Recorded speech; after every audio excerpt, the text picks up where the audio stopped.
Olá, amigos. Meu nome é Eunice de Almeida, eu sou consteladora sistêmica familiar e eu quero falar com vocês hoje sobre como funciona a constelação familiar a partir da ótica de Bert Hellinger. Então, ele trata aqui das imagens que solucionam.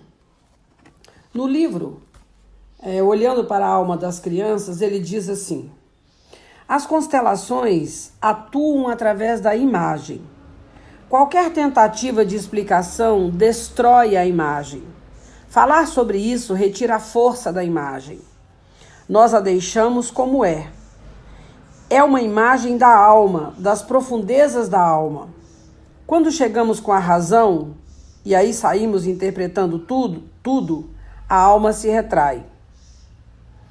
Então, esse é um ponto muito importante que nós frisamos sempre, para que as pessoas se entreguem ao movimento e não tente racionalizar ou entender, porque a constelação familiar não é para ser entendida, é uma experiência.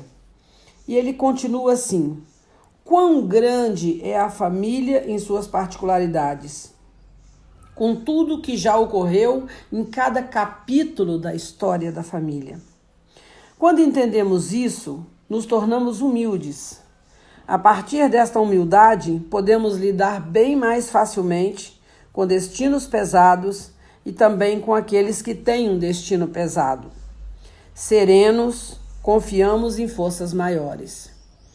Então, nós sempre recomendamos às pessoas que, quando vão fazer constelação familiar, abstenham de julgar, de comparar, de associar, de querer entender.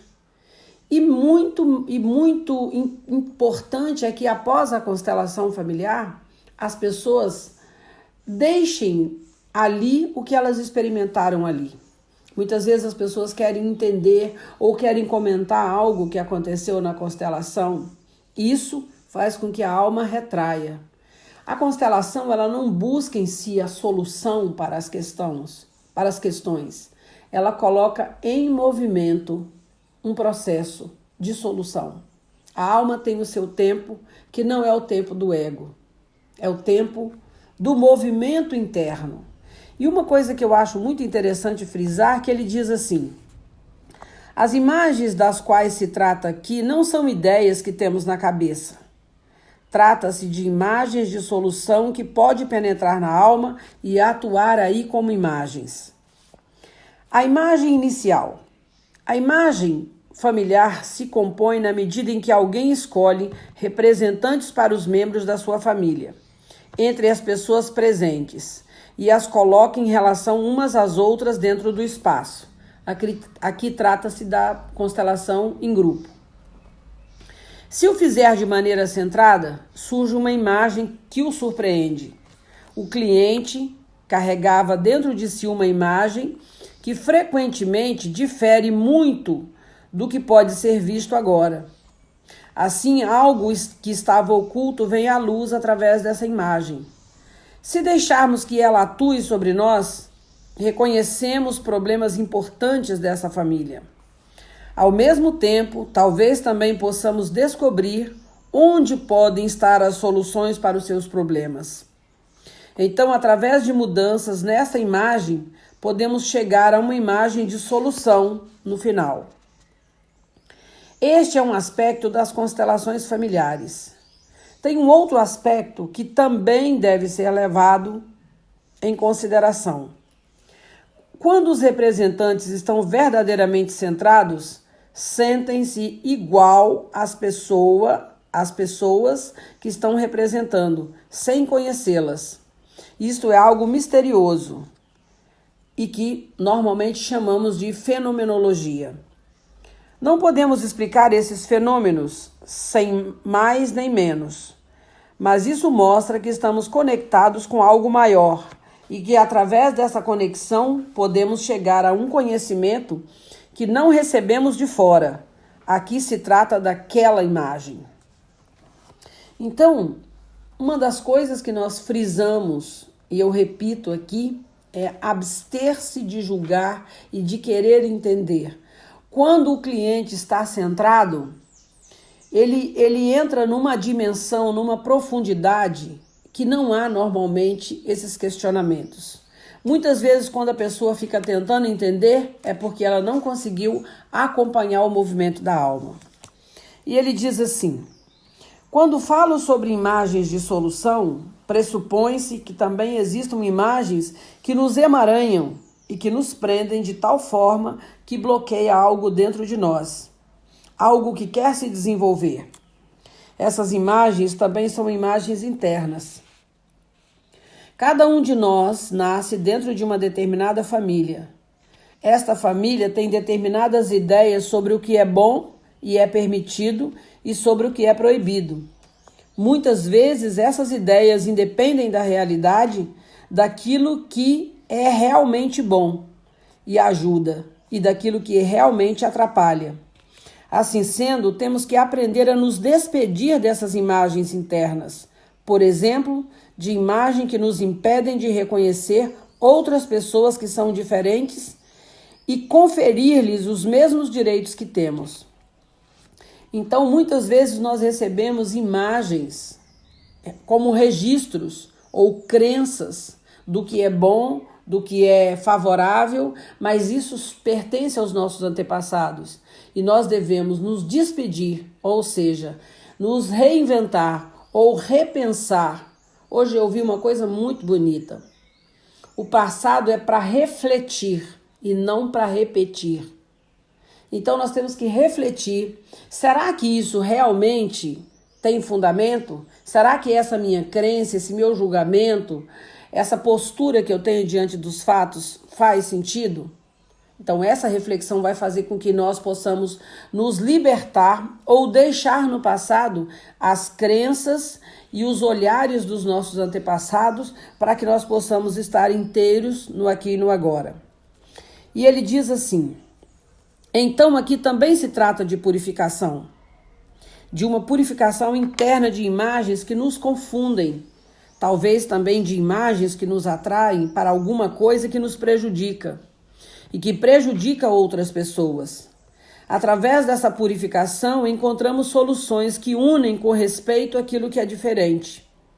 Normalmente, esse é o processo essencial de cura: unir dentro do coração aquilo que considerávamos contraditório ou oposto. Hoje, muito especialmente, nós vemos aqui no Brasil essas questões relativas ao racismo, ao desrespeito ao diferente. Então aqui trata-se exatamente disso. Muitas vezes nós nem sabemos por que nós estamos agindo assim, mas dentro de nós algo se move que separa, que discrimina, que exclui.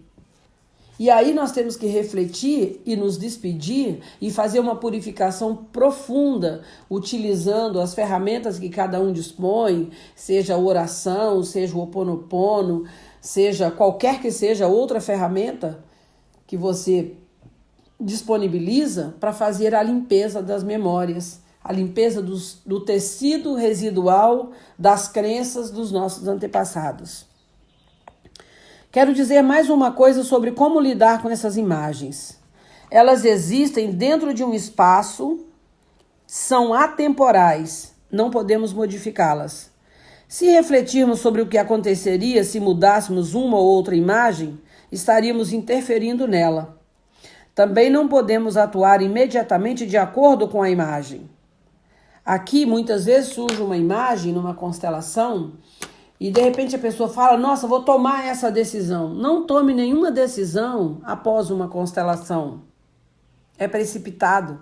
Deixa que a alma se mova e a solução surgirá. As decisões virão à tona de maneira natural, indolor e sem nenhuma precipitação e sem nenhum risco de uma interpretação ou de uma atitude movida por um sentimento ou por uma emoção que pode ser temporária. Então, prosseguindo, diz assim: se refletíssemos sobre o que aconteceria se mudássemos uma ou outra imagem, estaríamos interferindo nela. Também não podemos atuar imediatamente de acordo com a imagem. Ela deve repousar na alma, talvez por muito tempo. A imagem atua na medida em que está presente. Presente não apenas na nossa própria alma, mas também na alma dos outros familiares, sem que contemos algo a eles. Após algum tempo, acumula-se na alma uma força necessária para fazer o certo. Então seguimos a nossa própria alma, não mais a imagem. Mesmo assim, essa imagem estimulou algo na alma que possibilita a ação posterior.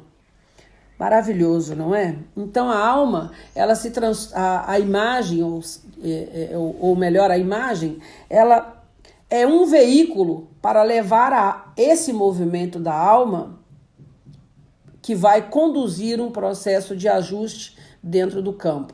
Então, durante um tempo, ela é necessária. Então, a gente não deve interferir.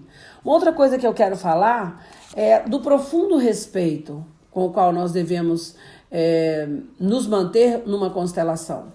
Muitas vezes nós nos abrimos com as nossas questões num grupo e às vezes passou-se algum tempo e alguém encontra outra na rua e pergunta: oi, fulano, e aquela situação foi resolvida? Isso não deve ser feito, isso deve ser evitado ao máximo. E não é correto, é uma interferência.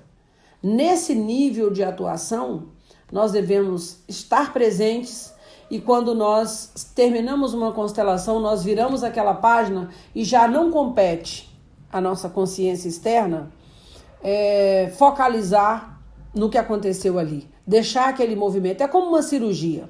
Eu sempre digo nas constelações, nos workshops e nos grupos. Quando nós fazemos uma cirurgia, o médico nos recomenda um período de convalescência, um período de silêncio, de entregar esse movimento à alma, nos dá muitas vezes um remédio para evitar uma inflamação qualquer, mas diz para a gente fazer o repouso necessário. Aqui, como a constelação é uma cirurgia na alma, no campo energético a recomendação é a mesma. Então, um grande abraço a todos.